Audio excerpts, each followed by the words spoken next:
नमस्कार, मैं राजेंद्र मधुकर और मेरे साथ हैं सीकर के ऐसे कद्दावर नेता जिन्हें सुभाष महरिया के नाम से जाना जाता है।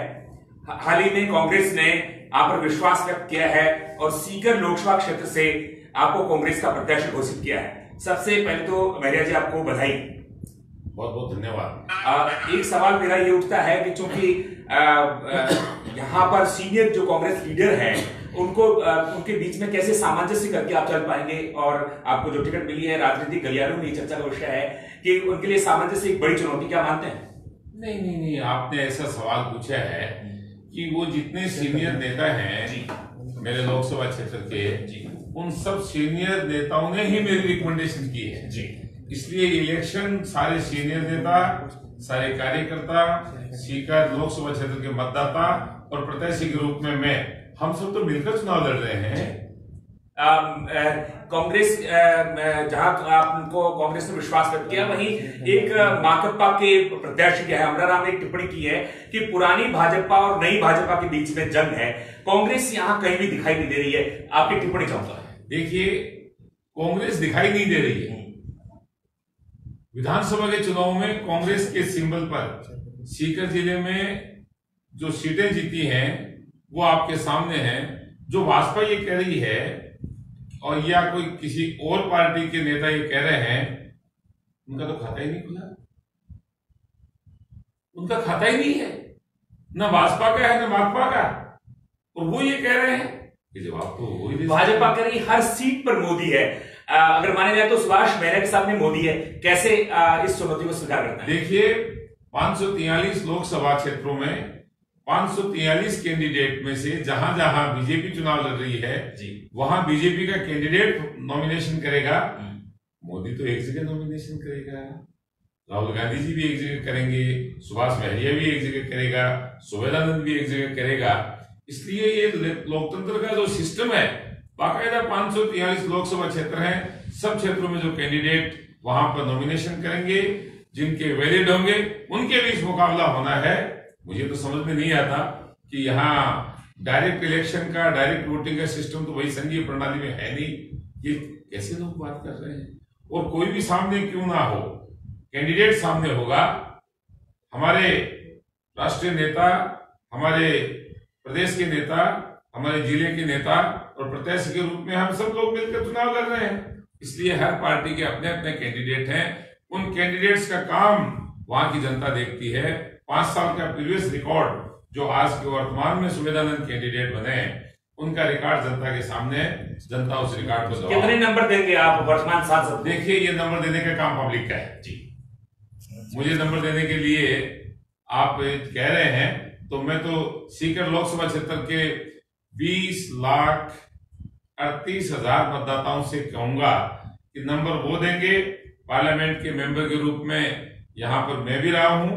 पार्लियामेंट में सीकर की कितनी बड़ी पहचान बनी 5 साल में, कहां सीकर का नाम सब जगह जानते थे, आज लुप्त हो गई हमारी पहचान। आपके वो कार्य जिनके लिए आप जाने जाते हैं जनता में? देखिए, मैं तो साधारण कार्यकर्ता हूं, साधारण मजदूर, साधारण किसान भाई, साधारण व्यापारी भाई, उनके लिए काम करता रहा। बिजली, पानी, शिक्षा, सड़क, स्वास्थ्य, रोजगार, बेरोजगारी, समरसता का भाव, भाईचारा, हम सब में भागीदार रहे हैं। सबकी सुख दुख की घटनाओं में हम एक दूसरे के साथ भागीदार रहे। हम तो परिवार के सदस्य के रूप में काम करते हैं भाई। किन मुद्दों को लेकर आप जनता के बीच जाएंगे? अभी जो मुद्दे हैं, पानी की भयंकर समस्या हमारे सामने मुंबई खड़ी है। जमीनी सतह का पानी दिन ब दिन नीचा जाता जा रहा है, इसलिए पानी की सुनिश्चित व्यवस्था हो, ये मेरे सामने सबसे बड़ी चुनौती है। इसका मैं हल निकाल कर छोड़ूंगा। इसके अलावा बेरोजगारी की जो समस्या है, उसके लिए रोजगार के लिए चाहे केंद्र की सरकार हो चाहे राज्य की सरकार हो, उनके लिए, नौजवानों के लिए बेहतरीन योजनाएं लेकर आऊंगा। ये मैं आपको भरोसे से कह सकता हूं। आपके सपनों का सीकर कैसा होगा? हमारे सपनों का सीकर कंट्री के 624 जिले हैं। 624 जिलों में ग्रास रूट के ऊपर यहाँ के नौजवान में जो प्रतिभा है, यहाँ के किसान में जो प्रतिभा है, यहाँ के मजदूर में जो प्रतिभा है, यहाँ के व्यापारी में जो प्रतिभा है। आप देखिए, यहाँ का व्यापारी हिंदुस्तान के हर कोने में फैला हुआ है, अंतर्राष्ट्रीय जगत पर उनका नाम है।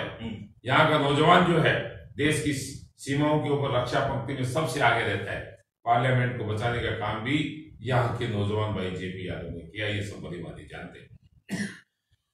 यहाँ का जो मजदूर है, चाहे खाड़ी के देश हो चाहे दुनिया की और कहीं, सब जगह उसकी एक अलग पहचान है। यहाँ का स्टूडेंट यूरोप और अमेरिका में तहलका मचाने वाला है।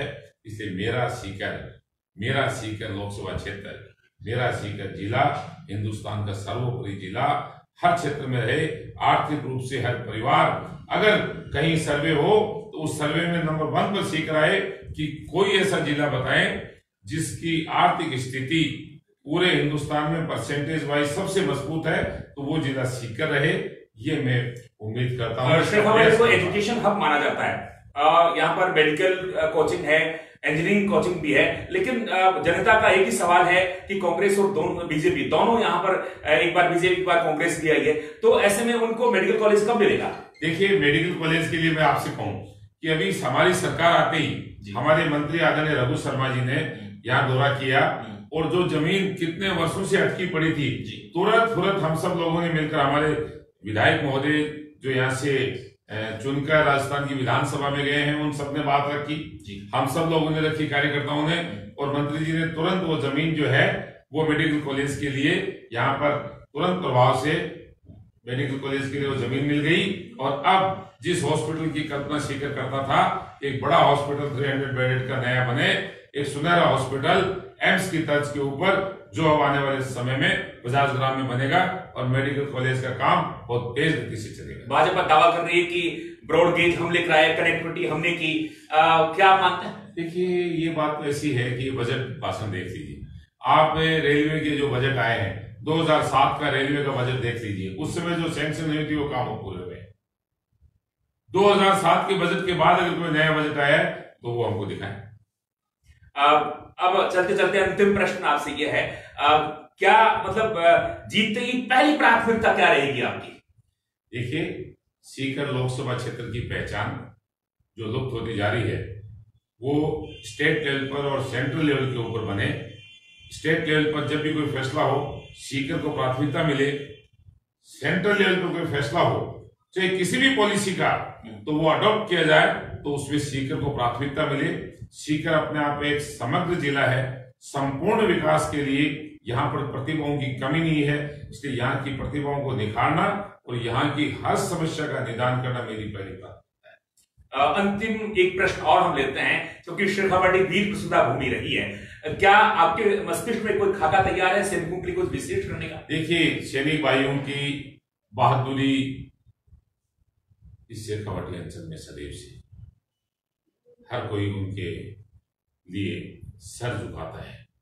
देश की सीमाओं की रक्षा पंक्ति पर पहली पंक्ति में खड़ा रहना हमारे यहाँ के वीर बहादुर नौजवानों की प्राथमिकता रहती है। जब कहीं भी कोई विपत्ति आती है, हमारे सैनिकों को सबसे अग्रिम पंक्ति में खड़े मिलते हैं। देश की विश्वसनीय एजेंसियां जो हैं, जब वो कोई सिलेक्शन करती हैं, तो सीकर और झुंझुनू जिले के सैनिकों को प्राथमिकता मिलती है कि ऐसे विश्वसनीय व्यक्ति, नौजवान, बहादुर अधिकारी, सबसे ज्यादा जो सिस्टम बना हुआ है उसमें विश्वसनीयता में नंबर 1 हमारा है।